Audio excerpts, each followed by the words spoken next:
Hello, everybody. I'm Texas Homer Coach Dub. We got another commitment. Linebacker Justin Cryer out of Florida State. Stocky dude. I think he's 6'1, Yeah. 238 on PFF, and you see it. He's built like that tank. So we're going to discuss this latest addition to the linebacker room. But first, I want you to head over to Inside Texas. 50% off right now for the Ultimate Fan Bundle. Inside Texas on 3 and Rivals together. A great value.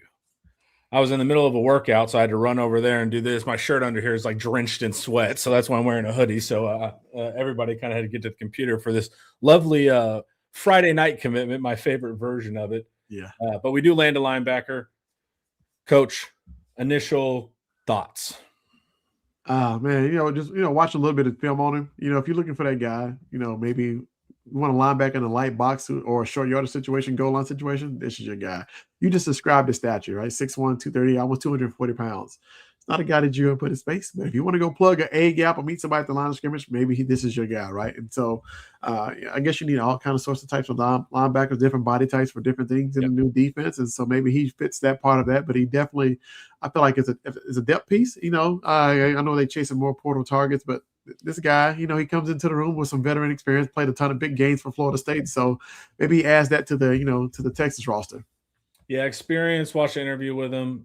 Smart guy. So you're going to get some maturity and depth there. So, we're not going to fake sell you here. The foot speed's not great, right? He's not going to be your typical in coverage linebacker, fast guy. What he does well, what his skill set is downhill. So this is funny. So this is probably 3 years old, but I just want to show you, because I think even Huddle from high school can kind of show you the core of a player, like what catches their eyes, and you'll see what his skill set is, which is like a forward moving, smack you type of guy, because he's built like a little tank.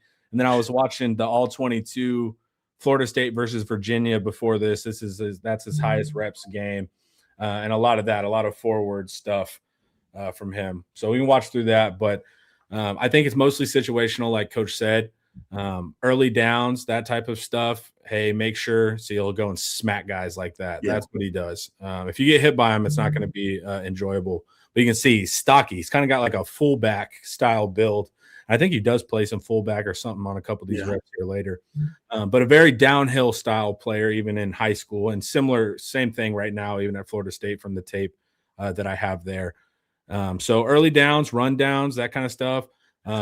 Third and short, and that they're running through the interior, potential goal line stuff, things like that is where he's going to have his supreme value. What do you think, Coach? Yeah, you know what? It kind of reminds me of it's one of old school SEC linebackers. You go look at a Brandon Spikes, who probably I think he ran a 4.9 or a 5 flat in the combine, but Brandon Spikes was a key piece of that defense, right? Just a hard hitting guy. If he ever caught you, he's gonna make you pay for it, right? He's gonna lay the wood. He can hit you, but thing is, like you said, with the foot speed, it's just one of those things that I wouldn't ask him to play in space, but he does these things well. Maybe that's what we put him in situationally. Like, hey, I need you to go meet this pulling guard. I need you to go meet the tight end or H-back who's slamming, the lead blocker on ISO, whatever the case. That's what I need you to go do, right? Short yardage, don't let him get a first down. Run the situations. But that's exactly what you saw in high school. You can see it on here. It doesn't look like the fastest guy on the field, but man, you can tell he can read and react okay. But once he gets there, man, he's gonna make the ball carrier pay each and every time. So he reminds you of a guy straight hit stick. That's all he does. He just wants to hit. Which is okay. You play linebacker. That's what you're supposed to do. But you put him in the middle, like you said, just to kind of plug, stop the run. I think he'd be perfect for that. I don't know. Maybe use him on fullback on short yardage situations on offense. Man, he showed a little bit of it in high school here. Maybe Shark got something down, a special form going in the I formation. We go 22 personnel and put him at fullback. Who knows? But that's one of my first thoughts, because I'm obsessed with red zone. I was like, this guy can lead block on red zone. That was one of my first thoughts. He's built like a fullback. He is. He really is. And so maybe you get him for that too. Some special teams play. But like I said, he's just a track and smack guy, man. He leave him in the middle of the defense and let him go hit somebody and blow the play up. And I think that's exactly what he'll do. Yeah. We're pulling high school film. This is a problem with YouTube. He has 381 reps at Florida State. He has a ton of reps. I have his film. I just can't play the film for you, or else it'll flag it because it thinks I'm streaming a game.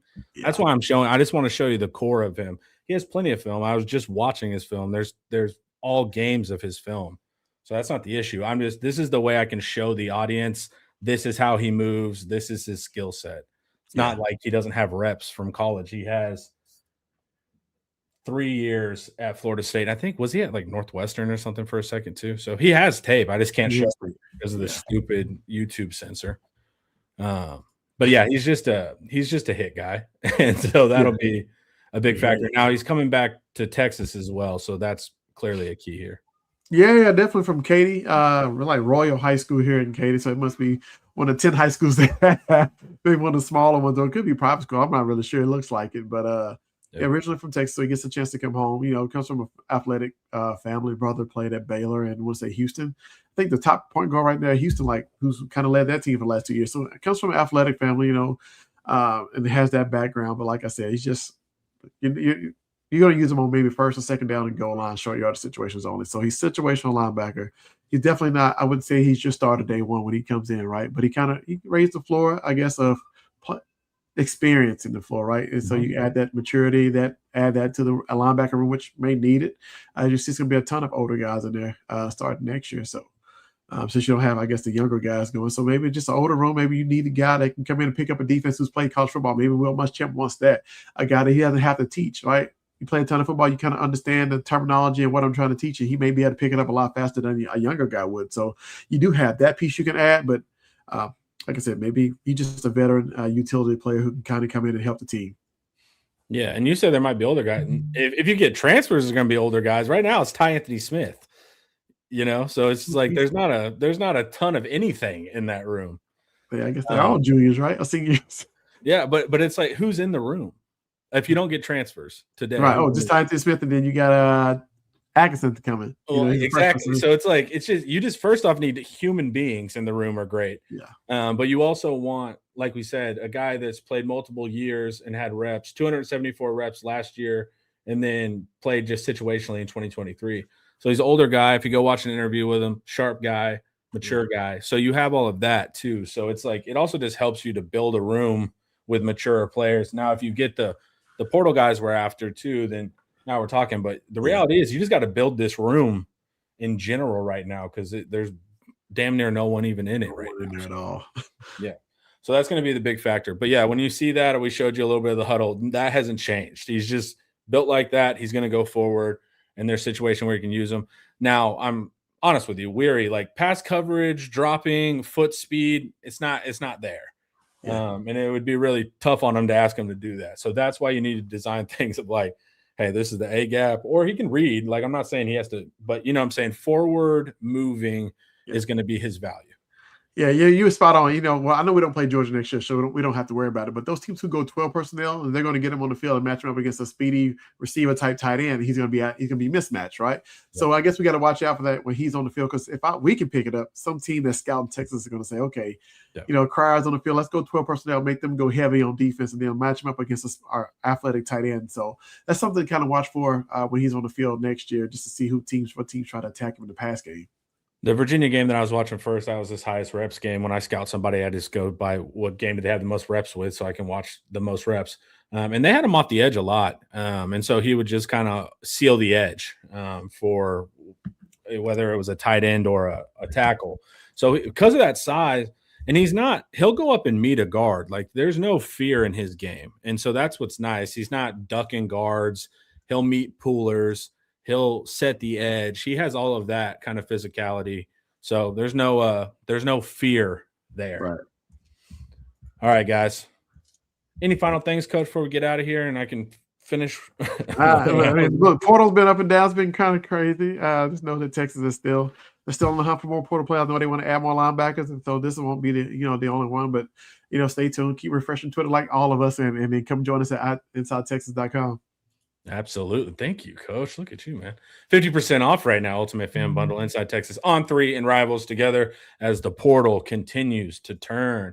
Everyone have a great Friday night. Back to your regularly scheduled program. I'm sure you guys are going to be watching Indiana, Oregon. We'll see who wins that. Later, y'all, and hook 'em.